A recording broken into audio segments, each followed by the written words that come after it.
The thing that all of us want is a business where we can sleep and still make money. I was fortunate enough to do that. In the early stages of my business, I had to make sure I sat still because I don't have a cash and carry business. The type of business I have is you got to invoice them. You have to front all the cost up front. Unlike, other businesses, if you're doing a dry cleaners, for example, you have some front loaded costs, of course. But then when you're doing the transaction, it's cash and carry.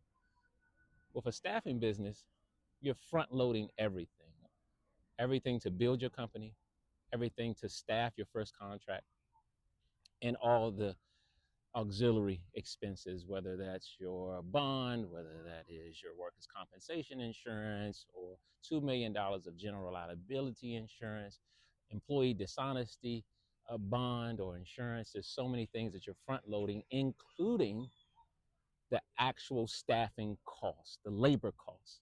So you're doing that, let's just say for one contract, $250,000 to $350,000, depending on, the contract, the location, etc.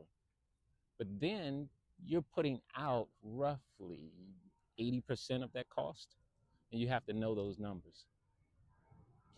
So when you put out $100,000 this month, expecting for that 100,000 to come back, clearing roughly $20,000, there's a lot of things that become important.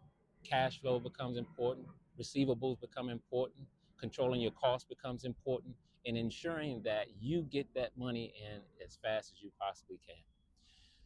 The federal government has some things in place that ensure their vendors get paid in a timely manner.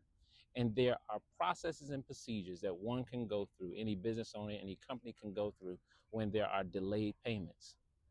Not so in the private sector. In the private sector, they get to do whatever they want to. And as a business owner, you get to do or respond how you see is appropriate. But if you're building a business where you do not have a in-person cash transaction business, where you in that moment you're exchanging goods and services for the currency that you have chosen, because I've been in Dubai doing business in other countries, you have to be very careful about how much of their debt you hold, because you can get caught off guard. But it's a blessing though, because it's one of those businesses where no matter where you are